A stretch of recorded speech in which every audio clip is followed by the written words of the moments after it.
Hello. So I'm back with just a really quick video. I hope this might be a quick one. If I could get it clean enough, it might even like be like a short one. So I had if you've been rocking with this channel at all, I appreciate you for that. And if you've landed on even one video, I appreciate that. But if you I had a video where so I'm not working with any kind of team where I'm doing this. It's just like me, my better consciousness, the one that makes me like venture like comments and insights, which would be on the other shoulder, and then I have like the I have a tablet that is a little bit cracked in the screen, and then I have a janky not it's a smartphone that was like a fancy one, but it's become like somewhat janky on levels, not the least of which the recording of videos. So, but all I meant to say that I don't have any kind of team where I'm working with on this, but I'm also like, but I do like I'm kind of like going through the content a little bit, just to like to run with different ideas, but also make sure that it's good to go before I upload it, and don't put my foot in my mouth with something. But I was going back over my videos, and if you saw one, there's one where I was leaning a little bit into Eastern thought, where I was talking about that there are three permeating influences that can also be attributed to deities. In that, so you have a active influence that the universe is never for one moment settled. People wonder, like, is there such a way as creating a perpetual motion machine? I think if you wanted to do that, you'd have to create yet another universe, because that's what the universe is. It's perpetual motion. But that's also what makes things real, because that's what makes things have consequence, and therefore reality is the fact that things are moving and shifting constantly. But then you also have like self-interest within that, because you have like from whatever station or vantage you are in the universe, you have a degree of feeling and the ability to of will. So you have both like will and feeling that is unique to any that is unique within the universe as it manifests, and that can amount to either self-interest, which would be like that self-interest standpoint, or like bigness, which is recognizing the beauty and the value of yet another perspective, which is in fact the same universe, but it's another perspective of that universe, and therefore another experience. And that's like where real understanding and beauty is when we're combining and transcending across different experience as the bigness, and that's also the sustaining and the silver lining through our experience, and that also that protects us in so many ways. Probably the chief of which would just be simple honesty, both our honesty and then the honesty which lends to compassion in other people, that is our graces and forbearance. But within those, I mentioned that they have a distinct characteristic of what they're called. So the active force would be called, I'm not sure if it's Raha or Raja, and that's the active, that it corresponds with a deity named Brahma, generally speaking. And then I think like in a greater sense would be like Maha Brahma, as that can exist like in a very humble thing, like from an insect, a human being, anything being very humble, that active. But then also in a greater sense, that being the bigger body of who and what we are, it would be like Maha. And then the tendency towards destruction, but that destruction also being creative as a function of creativity, would be Siva, also equally great. And then you have what's called Vishnu, that and that act, that self-interest, or that destructive Siva, that corresponds with the Tamasic. And I don't mean to blaspheme the deity of Siva, but my understanding is that the Tamasic would be along Siva, but I could be corrected on that, and I stand down from any contention on that point.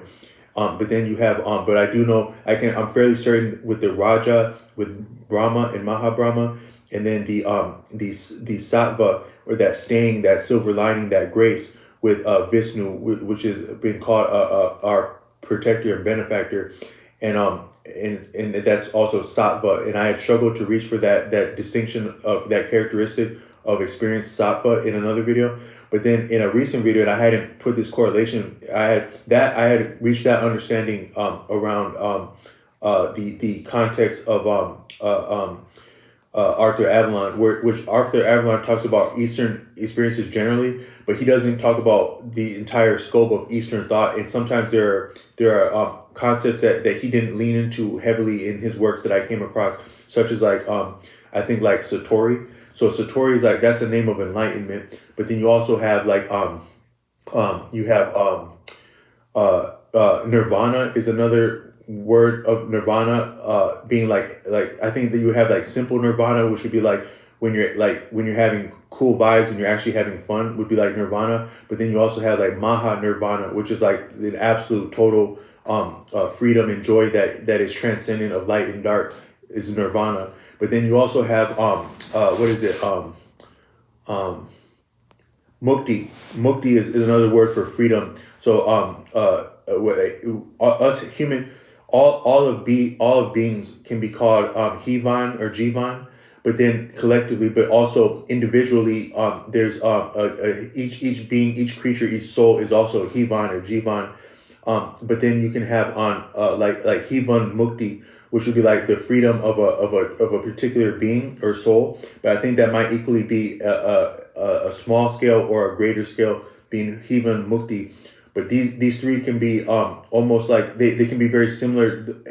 These and then there's obviously more terms for a similar feature. But I'm just pointing out that something very similar can have a different designation that may or may not feature in a source that you're studying. So for me, that was like more so Arthur Avalon.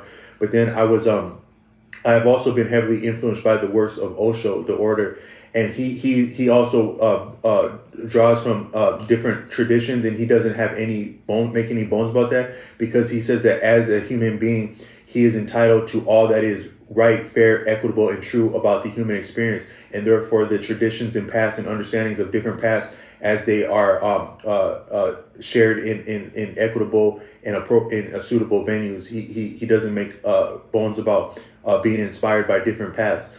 So then along that, but he also he speaks more of bodhisattva, which I think that I don't know if maybe what I had talked about was a little bit more endemic to India, and then bodhisattva might be a little bit more along like China or like with Buddhism. But I'm getting way past what I can actually articulate, and I don't mean any irreverence with that. But all I meant to say is that I had been inspired by the works of Osho when I was referring to bodhisattva, and then there's also been popular music like from the '70s, like a song like about bodhisattva, and that song really conveys the spirit and the actual likeness of what a bodhisattva is within the lyrics. If you've ever felt that song Bodhisattva and a particular feeling came over you that might have been unique somewhere, like I can imagine if you would have heard that song like maybe at a bar or any venue at different times in the last 20, 30 years, that song might have hit you somehow, and you might have had certain ideas and thoughts experiencing that song. And one of them is the actual essence of that song and the subject of that song being bodhisattva. And I had been come across that idea of a bodhisattva more so within the works of Osho, but then tying in a distinction between the works of Arthur Avalon and describing the different characteristics of the manifesting of experience in beings. But then the works of Osho and talking about Osho really talks a lot about the realities attendant of enlightenment as he experienced that. And then there's also like the content that I offered recently in some of my most recent videos, where I actually talked about bodhisattva, reference being influenced by Osho, and also the song Bodhisattva. But in my articulation of what I understand a bodhisattva to be, and is maybe can be understood generally in different Eastern sources and influences. But I just wanted to convey the convergence between that idea of Satva being a sustaining and protecting force and a grace, attributed to the deity of Vishnu, and the character, the awesome character and aspects that are ascribed to him in different heritage. But then also in that Sattva, and that's a word I had struggled to pull in another video where I was leaning into that. But then I was just recognizing now and thinking about the very word bodhisattva. The second half of that is sattva. So if you were to come across my video commending the idea of a bodhisattva as someone who has tasted yet deigned to deny themselves entry into absolute bliss, harmony, and experience, to rather relegate themselves back to a former position or grade along development in order to inspire, sustain, and commend and run back along with people still growing, as to be the thing in the Bible. It says the first shall be the last and the last shall be the first. So maybe along that lines, the person who may have been first of about to enter into some type of experience of a simple happiness, enlightenment, to actually redouble back to the starting point and help others to get to that point as they can equitably and inspirationally do so, with sincere effort and discipline, to yet reach back to at some point with through grace, that equal grace would be necessary for any traveling along development, to reach back to closely entering happiness, but having done so together with other people, to have yet further testimony and to really enjoy and taste happiness together, as being like what's called a bodhisattva. But that sattva is similar to what I had described in another video as being the sustaining and protecting grace within our experiences, attributed or ascribed to being associated with the deity of Vishnu. So I just wanted to highlight that.